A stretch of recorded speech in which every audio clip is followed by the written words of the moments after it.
Xitoy texnika haydaydigan sho'pir akalar, videoni oxirigacha ko'ringlar. Agar shu narsani qo'yadigan bo'lsanglar, menga rahmat aytasizlar. Qaranglar. Bu 2000-yilda ishlab chiqarilgan Volvoga qo'yilgan mana bunaqa avtofurgon bo'lgan o'zi, furgon bo'lgan, hozir evakuator qilishgan 2000-yilgi mashinaga qo'yilgan apparat ekan. Bu nima vazifani bajaradi? Bu tok yordamida gorniy tormoz ekan bu. Tokdan qisib berar ekan. Tok bilan gorniy tormoz, gorniy alohida, bu alohida ekan. Ham o'zini mana sovutadigan ventilyatorlargacha bor.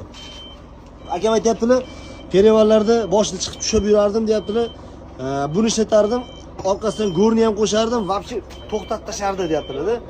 Mashinasini qo'yib olsanglar, avtobuslarda ham bor ekan. Mashinaslar qiziqinglar shu narsani, sho'pir akalar. Avtofurgon bo'ladimi, tigach bo'ladimi? Ko'proq gazli mashina haydaydigan sho'pir akalarimizga juda ham muhim, chunki gorniy juda stabillik qiladi, perevallardan tushdi. Mashinasini qiziqinglar-da. Mana shu nima o'zi bu nomi?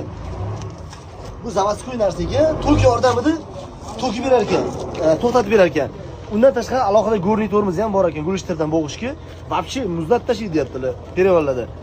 Qo'yinglar mashinasini. Vobshe zo'r narsa ekan. Zavodskiy 2000-yilda ishlab chiqarilgan mashinalarda bor ekan. Mashina qiziqsanglar, masalan, Yevropalardan mashina zapchast olib kelib qo'ydi qo'yinglar. Bu videoni hamma shunaqa Xitoy texnika haydaydigan tanishlarga yuborib qo'yinglar. Xudo xolisa agar qo'ysanglar, bir kun menga rahmat aytasizlar. Like bosib esdan chiqmasa, obuna bo'lmagan bo'lsanglar, obuna bo'lib qo'ying. Xudo xolisa mana shunaqa videolarni sizlar uchun joylab boramiz.